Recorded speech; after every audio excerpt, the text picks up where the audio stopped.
Concert ticket etiquette.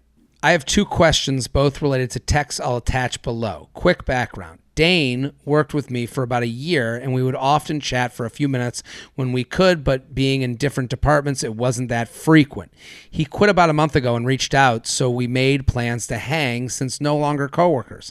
He had an extra ticket to a Red Rocks concert the following week, so obviously I said, hell yes, when he asked me to go. Originally, he said the concert was Wednesday, but on Wednesday he told me, oops, his tickets are for Thursday, screenshots below. No biggie. Should we read the text now? No biggie. He suggested we hang out anyways, so we met up that night to go rock climbing and hit up a brewery afterwards. It was great. Conversation flowed, although he did seem nervous. First issue came after the date. He texted me saying he wanted to kiss me while we were hanging out. Screenshots below. This irks me so much. Why didn't he just try it? Telling me that just seems middle school safe. Fast forward to the next day, we already talked about him picking me up at 5 p.m. to grab dinner before the show, so I wanted to confirm. Screenshots below. He replied and texted me saying his stepdad is in the hospital. He won't be able to make it. I inquired about the tickets, and he said he's giving them to some of his friends. My problem is the tickets. He bought them. Yes, he bought them, but we had plans this week. Yes, he bought them, but we had this plan for a week, and I was genuinely excited to see the band. He didn't even offer that I could take the tickets and still go with one of my friends despite canceling just a few hours before. What's the etiquette for tickets after one party cancels? Also, I have doubts that he even had the tickets in the first place since he messed up the date originally. Maybe this is why he gave them to friends. Then again, you'd have to be insane to make up a lie about a family member having a serious health problem. So let's read the text. These span 2 days. So this is... You be her, I'll be him. Okay, Olga? You go for it. Hey, what time are you thinking for tonight? Okay, so I feel like an idiot. Apparently I had a brain fart and told you the wrong date. They are playing 2 nights and I have tickets for tomorrow. Can you make that work? Oh my God, ha ha ha. Yeah, I can make that work. Oh, thank goodness. LOL. I do have tonight free though, if you want to grab a drink or something.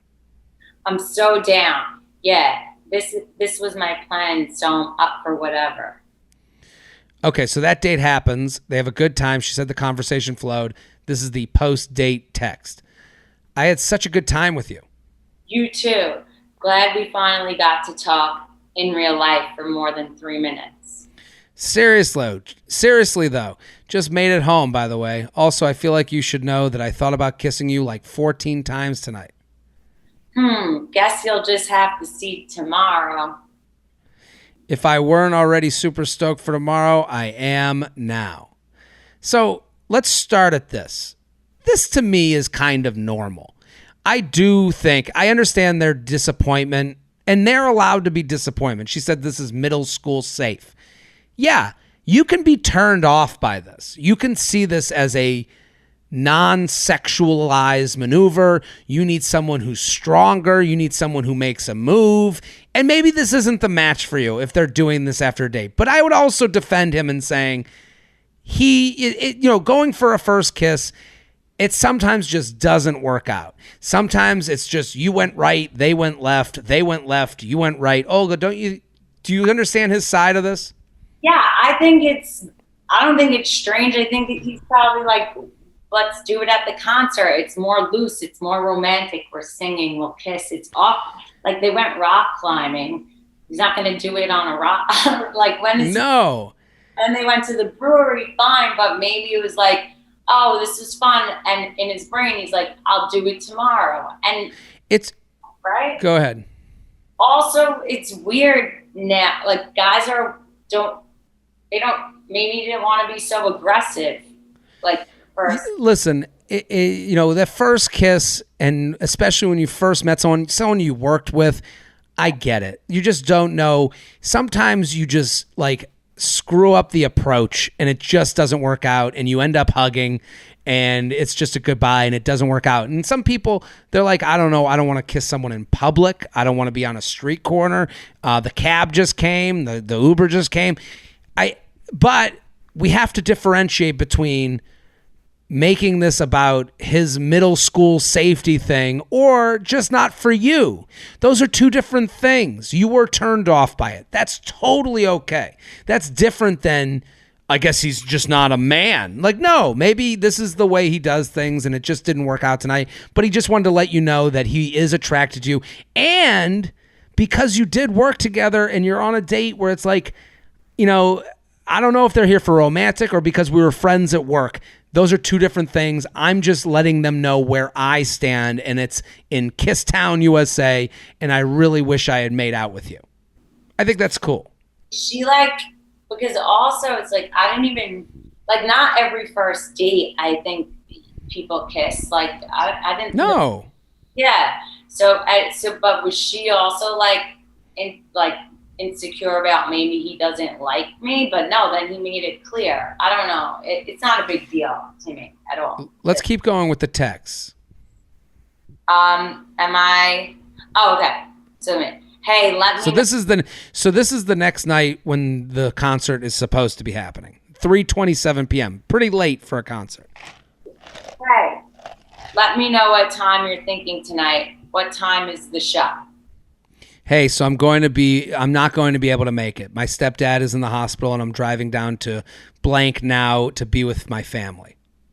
Okay, I'm sorry to hear that. I hope he gets better soon. What happened? Such a bummer. Are you at least able to get a refund on the tickets? I'm not quite sure. He collapsed at work. The doctors think it's something heart related, but I'm sure I'll learn more when I get but I'm sure I'll get more when I get there. That is so scary. I'm sad face. I'm bummed we won't be able to go to Red Rocks, but I totally understand. Definitely an unfortunate situation. What are you going to do with the tickets? Dad's dead. Well, hate to see those tickets go to waste. What? He writes, I'm super bummed, especially after last night. I was going to give them to my friend Pete and his wife. It was her birthday last week, so I thought it'd be nice. That's super thoughtful of you. Best of luck in are we not saying that? Yeah.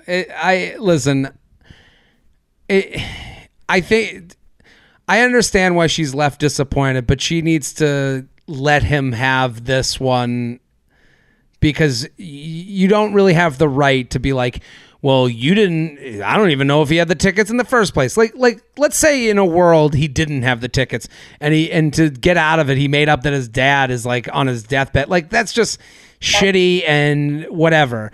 Let's live in a world where he's telling the total truth. Because we really have no other option. Then it's like you sound shitty. Yeah. The only thing I would say is that where she probably maybe had anxiety is that it's 3:30 and sure. Message me. Yeah, that's annoying, but I'm sure the last thing on your mind is the woman you went on one date with when your dad collapses at work. Like, I can give that to him. But I agree with you. It's like, hey, you did have the thought to give that your friend Pete had a birthday last week that he should get the tickets. Like, you were able-minded enough to. So there's a little bit of. I get why this is all annoying and you were excited about the concert, but there's a thing on the level of excuses. If someone is pulling an excuse, let's say they're making this up, but if they're pulling the lever at the way top of the excuse ladder, you kind of just have to let them have it because they put you in a position where you can only sound like a dick for getting mad at them. Yeah, but I think he's telling the truth, but also maybe after he was like, because she said it twice, are you going to get a refund? What are you doing with kids? And he's probably like, I'm not giving it to you, bitch. No, I don't know. Yeah. Right? And I'm going to give it to my friend. Because what do you get? I would be like, oh my God, I'm so sorry that happened to your dad. I wouldn't be thinking, let me go to the concert without you. I don't know. And again, this is this kind of brings me back to COVID times and the way people acted with COVID, where it's like, you can't dispute hey, I'm afraid of getting an airborne sickness. So this is why COVID became a huge excuse for everyone and everything, because what are you going to say? Oh, you're afraid of a little disease? You can't do that. You can't. So you have to walk away. You have to know when to push your chips to the middle, or, go cash your chips, and just be like, okay, I'm going to walk away, and maybe you'll come back again, but I'm not going to count on that. Like, again, this goes on his resume. We don't know if he's, let's take everyone at the truth, but we have to be a little bit cynical. And you go, okay, well, good luck. I hope your friend has fun at the concert. That's kind of shitty. But if the next time you guys go to a concert and now he's like, the tickets were at will call and they weren't there. Now you can make those assumptions. Yes, I think so. Also, if he is lying, you don't want to, if he's lying, he doesn't, I think. If this was a lie, you will find out he's a liar. You don't have to, liars will reveal themselves. So if he's a liar, you will find out. You don't have to, check him on lie one that you just assumed, and because it's not going to leave you looking great. Don't forget to like the video you just watched. I have many more. Subscribe to the channel right now. Like and subscribe, like and subscribe, like and subscribe, you fool. There's even a bell you can click to. Now you've got your week set Monday through Friday. I'm here for you.